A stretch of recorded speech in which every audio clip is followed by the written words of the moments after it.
Vamos falar um pouquinho do índice Bovespa. Uma semana bem volátil para o mercado. A gente tem uma fuga muito forte do gringo. Então o gringo está saindo, está tirando grana. Esse ano já foram mais de 20 bi de saída gringa. E isso, de certa forma, pesa um pouco o índice. Né? Por que o gringo está saindo? Não dá para entender, não dá para saber, ou para cravar, né?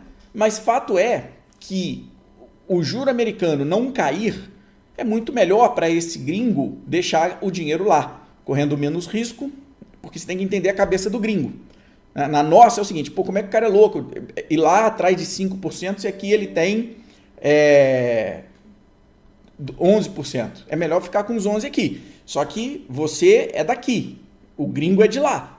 Para ele, aqui é risco. É como você pegar o seu dinheiro e investir em título, sei lá, do Tahiti, sei lá, de uma república qualquer aí.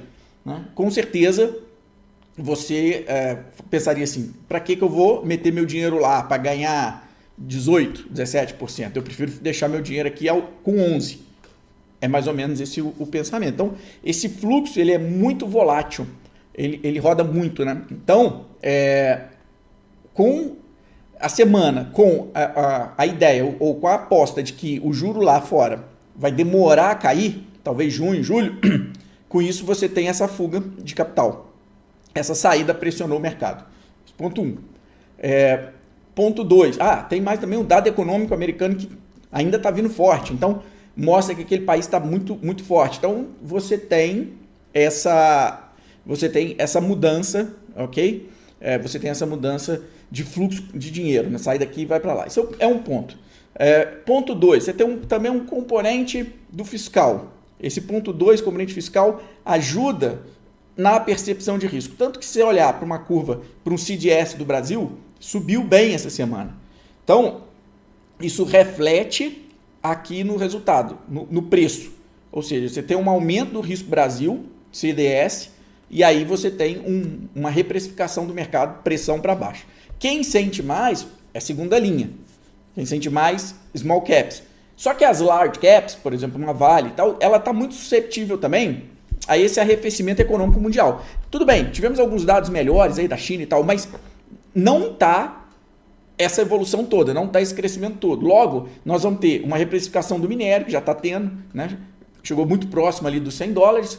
A gente tem, então, isso impactando Vale, mas eu já comentei isso aqui em várias super quartas. Essa era a minha expectativa, tá? Petróleo é um pouco diferente, né? Ele trabalha um pouco diferente. Mas nós temos a tungada na Petrobras, que continua, tem muita gente que ainda tem esperança de que o negócio vai funcionar, não vai. Estou afirmando aqui mais uma vez que não vai. Toma muito cuidado com isso, tá? A esperança aniquila a sua criação de renda passiva, principalmente em renda variável. Não fique esperançoso, tome decisões pragmáticas, ok? Se continuar esperançoso, tomar aqui porque eu acho que não vai acontecer o que está falando. Não, não vai acontecer. Então, todo esse contexto somado, e outra coisa, commodity para baixo, você já tem uma pressão de alta natural no dólar, tá? Então, a gente tem o dólar já trabalhando acima de 5, que era um ponto relevante para o dólar, era um ponto importante para o dólar, que você tinha que ficar atento. Então, a gente com o dólar acima de 5. Eu não me atrevo a imaginar para onde vai o dólar, não me atrevo. É bem complicado e difícil. Tudo isso, então, gerou essa instabilidade, aumento da volatilidade e trouxe o mercado um pouco mais para baixo, principalmente nesse início desses pregões aqui do mês de abril, tá? Bom, beleza, mas diante disso, então, como que fica, qual o reflexo disso para a gente? Né? Qual o reflexo para os próximos pregões? Né? Como é que eu acredito ou eu imagino que o índice Bovespa vá se comportar? Vamos lá. Eu tracei aqui um cenário sistêmico, ou seja, um cenário macro. Esse cenário macro, ele não está um céu de brigadeiro. Eu continuo repetindo. Quando houver uma sinalização de corte de juro americano, você vai ver o nosso mercado subir como você não vê há muito tempo. É pancada. É pancada. Quando será? Não sei. O mercado ficou instável justamente por quê? Porque ele tinha uma referência de corte que ela não veio.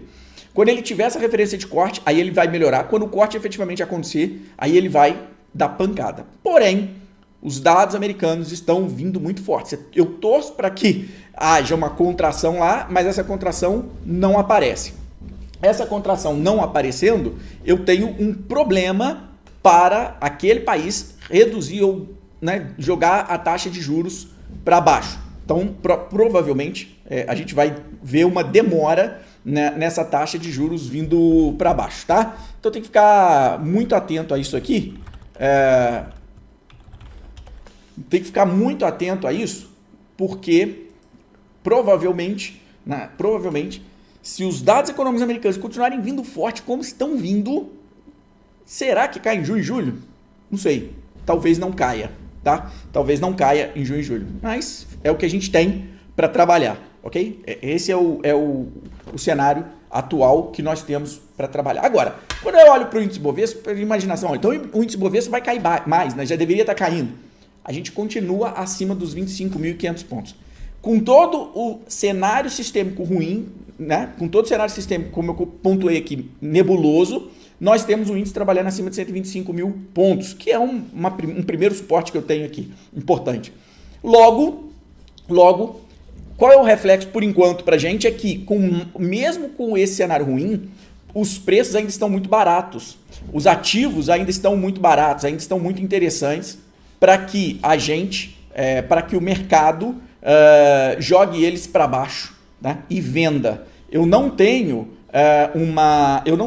uma queda substancial, ok? Eu não tenho uma queda ou uma pressão substancial para jogar esses ativos para baixo. Então a gente ainda tem um mercado barato, sim, bem barato, tem muita coisa barata, mas a gente ainda tem um mercado que chega próximo dos 125, aparecem compradores e tomam esses papéis, né? Então, fato é que nós temos sim, principalmente dentro do mercado interno, ok? A gente tem companhias muito baratas que acabam acabam não caindo em função desse cenário macro, tá? Então, assim, enquanto a gente se mantiver, agora presta atenção, enquanto a gente se mantiver acima de 120 mil, não estou falando 125 não, 120 por quê? Já repeti aqui algumas vezes. Na minha concepção, o mercado até poderia recuar a 120, que nada muda, ok? Que nada muda, fica tudo como antes, né? Não vejo problema nenhum, tá?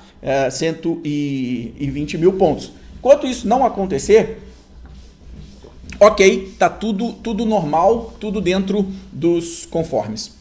Então, para essa semana, por enquanto, né, que ainda tem mais 2 dias de pregão, quinta e sexta, para essa semana parece que nós vamos trabalhar e fechar no mesmo nível de antes, tá? Acima dos 120, 125, sem grandes variações, ok? Bom, sobre o índice Bovespa é isso. De comentário, assim, de atenção que você deve ter para essa super quarta continuar olhando para o CDS. Por quê? Porque o CDS teve uma pressão de alta, e isso refletiu também nos DIs, as curvas de DI subiram. Agora, parênteses, isso abre uma oportunidade pontual de renda fixa pré-IPCA, ok? Fica de olho nisso. Então, continua acompanhando o CDS para ver se o risco vai continuar subindo com força e o dólar acima de 5. Se vai se manter esse dólar acima de 5 ou se efetivamente a gente poderia ter aqui o dólar voltando, tá? Voltando para baixo dos R$5. Poderia ser também um movimento, né? Vamos ver. O dólar eu não me atrevo a tentar identificar, né? Tentar prever, tá? Eu não me atrevo a tentar prever, tá? O dólar realmente é bem difícil você imaginar para o caminho que vai o dólar, tá bom? Bom, é isso. Vamos abrir aqui para as perguntas. Podem